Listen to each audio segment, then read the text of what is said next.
please. Thank you. Good afternoon, everyone, and welcome all to another webinar in the Reading Brief series. The focus of today's webinars is on mastitis resistance ABV and cell count ABV. My name is Thuy Nguyen, and I'm the Stakeholder Relations Manager for Datagene. I have started my role about 7 weeks ago, and I'm honored to be your host at the webinar today. We are very fortunate to have the two experts on the topic.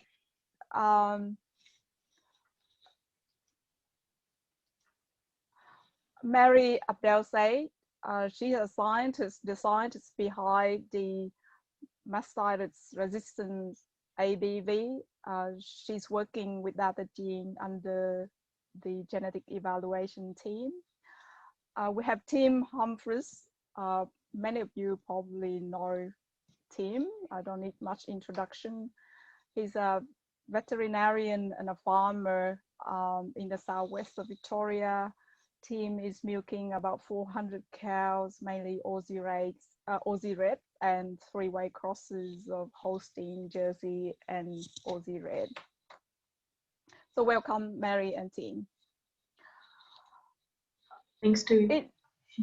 In terms of managing mastitis in dairy herds, normally farmer would have a set of tools, and we know that environmental conditions and management play a huge role in management of mastitis on farms. So these tools have a wide range of management practices, from milking practices to calving practices, and maintenance of hygiene, milking equipment, to the application of dry cow therapy. We believe that breeding also can bring about management improvement in mastitis resistance. So Tim, could you please share with us from your perspective, the significance of adding breeding into the toolkit? Yes, I think it's an essential part of the toolkit going forward. I was very excited when I first was presented with Mary's work, probably a number of years ago now, or at least 18 months ago. It's interesting, I just was writing down a note, because you say that yes, there are environmental conditions that are very significant in having an impact on mastitis. But the way we record this data and the way the ABV works is it's actually a reflection of the cow's ability to manage that environment.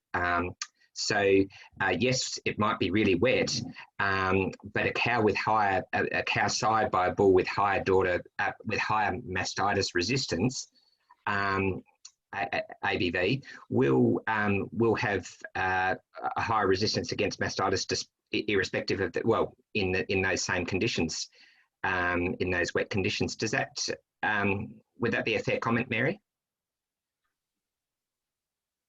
Yeah, that's right. I think where Thuy was coming from, because the heritability is a lot lower for mastitis, so there is more environmental, the environment is more sort of impacting, but the genetics is a long-term improvement. So I think that's where Thuy was maybe coming from, but I do agree with you, yes. So there are going to be variations in the herd, with cows being more resistant despite the environment that they're sort of in. So that's where selection comes in. Yeah, so breeding, even with low heritabilities, it have accumulative effects and long-term effect. Yeah. The mastitis resistance ABV that we are releasing has 3 components.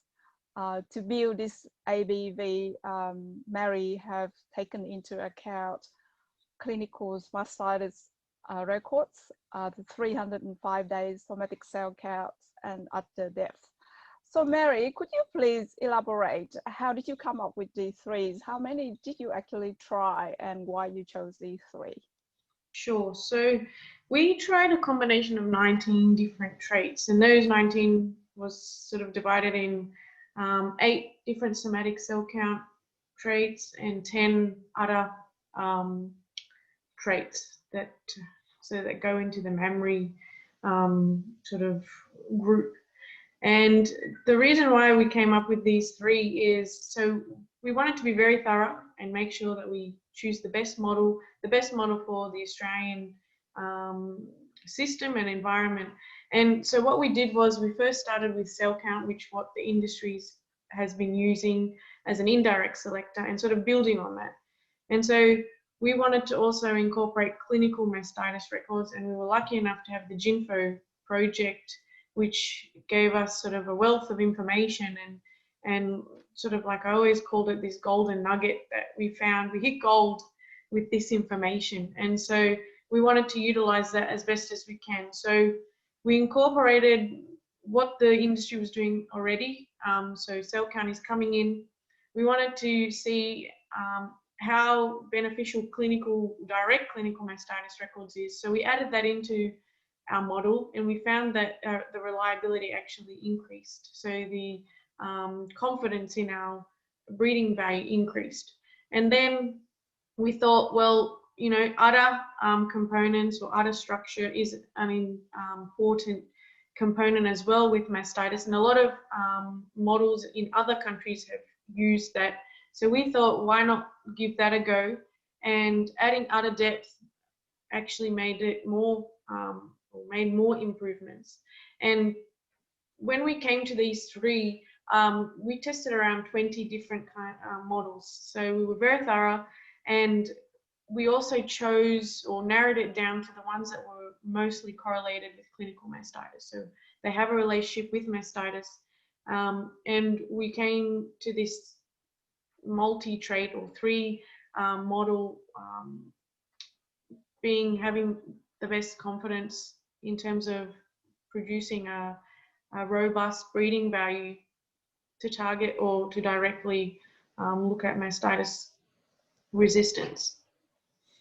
Thank you, Mary. That's a great story, and there's a lot of work put into it, I would imagine.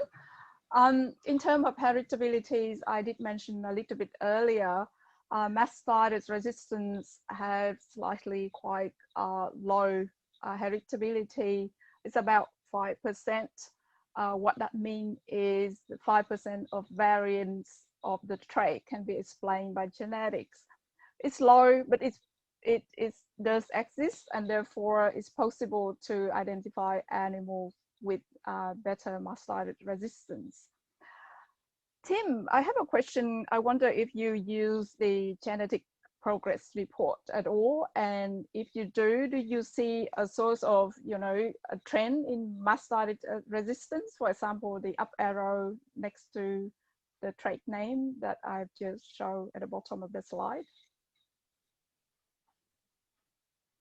I haven't, I'm sorry, Tui, used the genetic progress report yet, given that our new farm has only been operational for the last 12 months, but it's something that I'll certainly be watching closely over the years to come, because yeah, that'll be my indicator of how successful I am with my bull selection.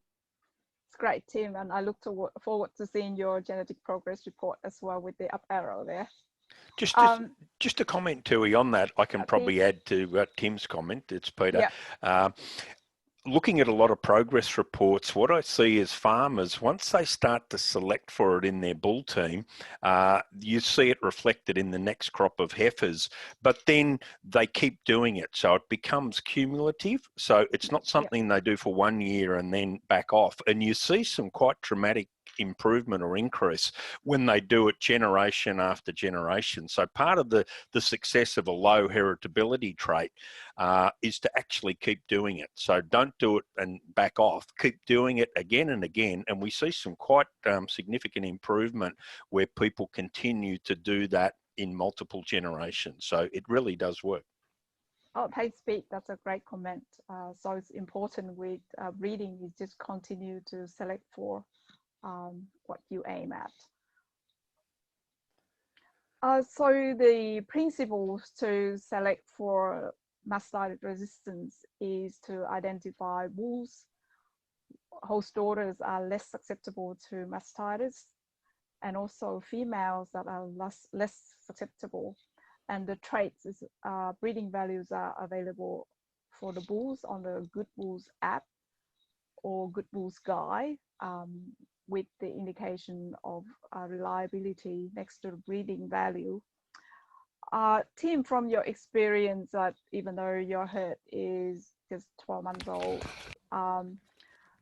sorry, you have your herd in the past 12 months, do you look at mastitis resistance for both bulls and cows, or just the bull side? At this stage, I'm certainly just looking at the bull side, and even just yesterday, I was selecting my bulls, my bull team for my joining coming up in October, and yeah, I go straight to the app.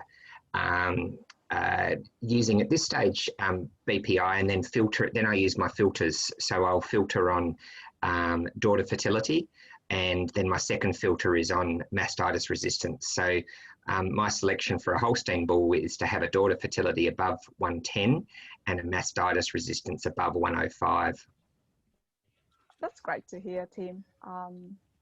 Yeah, we can add as many filters we want on the app, don't we? So the options are there for the trait that you like to choose. So sorry to butt in again. I will be very keen to look at my ABVs on the female side with time to come to see which animals in the herd have the highest mastitis resistance, and certainly be focusing on how that trend develops through the herd over time to come. Great, thank you. Tim, I have a question for you. When you apply those two filters, the filter for mastitis resistance and fertility, and do you still end up with plenty of choice with the short list? Certainly on the Holstein and the Jersey, I do. I had to change my parameters on the Red Bulls slightly lower, and that's there's not as much variation in fertility ABV, so I actually had to lower that fertility ABV for the Red Bulls. But the choice within the Jerseys and Holstein was still excellent, despite that sort of that filtering that I put on. Thank you, Leanne and team. So we have expressed the breeding values of mastitis resistance to an average of 100 and standard deviation of 5. So if we breed for replacements, general guiding principles is to choose bulls from the Good Bulls Guide with mastitis resistance with ABV of above 100. So Tim's mentioned earlier, he chose 2 filters, one on fertility and another one's on mastitis. Over here on the Good Bull app, I tried to choose BBI and mastitis resistance. So animals with above 110 of mastitis resistant, we still have a lot of those bulls with high BBI as well. So there are plenty of choice there.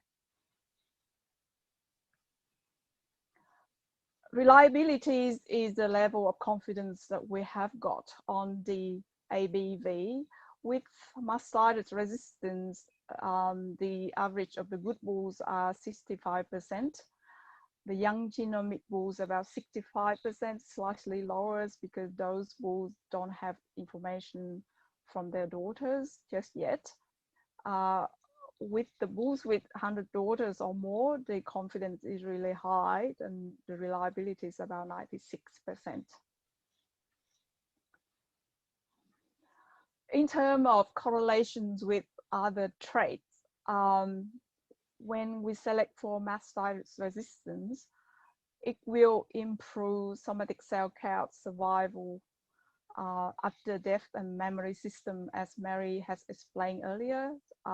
That's why after-death, as in the model, fertility is also quite strong. It's about 0.24 correlation. So once it's in a favorable relationship, we improve one trait, it will lead to the improvement of others. However, once we select for mastitis resistance, it may have negative impact on production with the very moderate negative correlations between the two set of the traits. Just on that, Tui, if Bruce is there, Bruce Ronald, I know you've been very positive, Bruce, in your selection in terms of the connection between mastitis resistance and fertility, haven't you? Because Bruce is he's involved in selecting animals for ABS Australia for importation, but they certainly do too connect the fact that animals that have a greater resistance to mastitis, they also can see a significant or a definite improvement in the fertility. So, and that's probably understandable, Tim, in that an animal that is under some sort of treatment for things like mastitis, you would expect them to be less fertile. Yes, yeah, that does make sense. It's also interesting to note this relationship here, because I did feel that my bull selection for selecting on fertility and mastitis resistance might narrow it down, but in actual fact, what you found, Mary, is they are going hand in hand. Yes. So it's pretty good that so you're getting sort of selecting one and getting all these benefits along with it. So I think that's great, and I can't wait to actually see how this really turns out in real life in the herd. So I am looking forward to these genetic progress reports, and it'll be really interesting to see how this looks.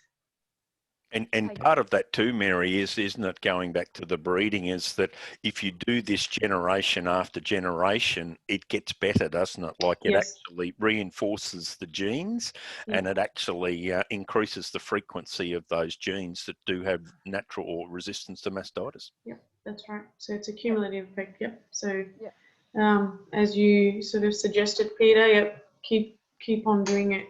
Don't stop. So. It's a very important point, because I think, and I know I'm very guilty of it, of changing my tactic over time, but the real benefit with breeding becomes when you consistently select for the same traits, or you have a consistent breeding program, and some people are very good at that, and others are.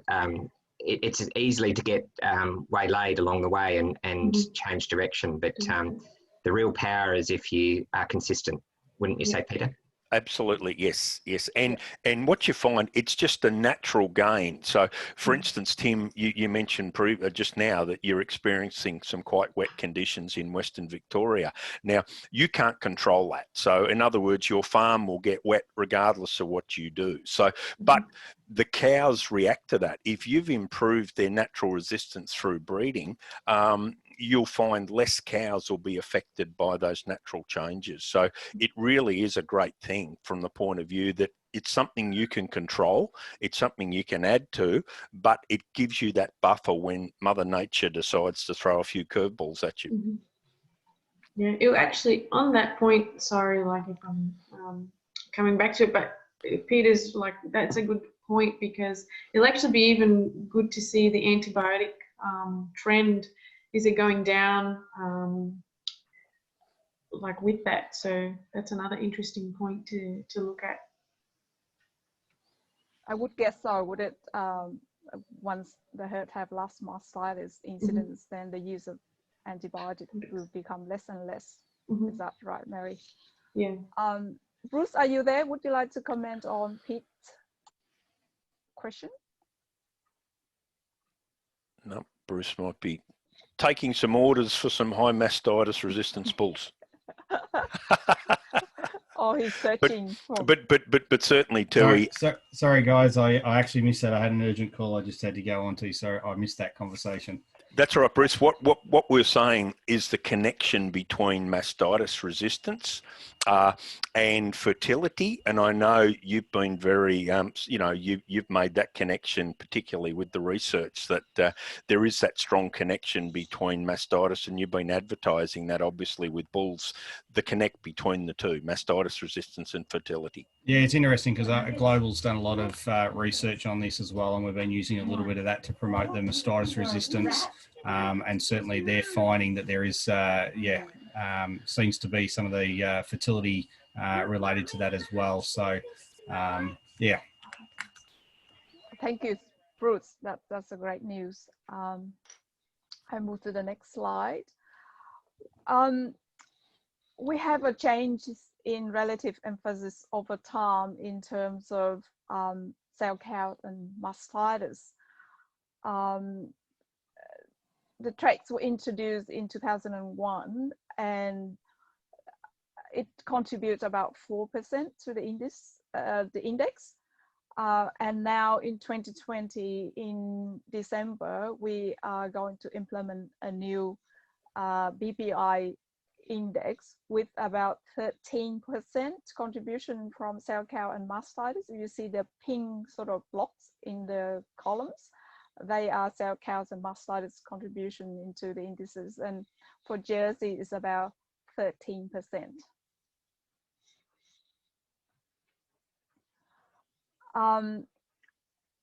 For 2020, like I said before, in December, the contribution of health and fertility to BBI will be about 35% for Holstein. For HWI, it's about 47%. So it's more emphasis on health and fertility in the HWI. And for Jersey, those numbers are 32% and 41% respectively. Well, cell count is still very relevant if we want to breed to reduce bulk meal cell count. Again, I use a Good Bulls app to try to demonstrate where the cell count breeding values about 150, for example, we still have a wide range of bulls with high BBI to select for.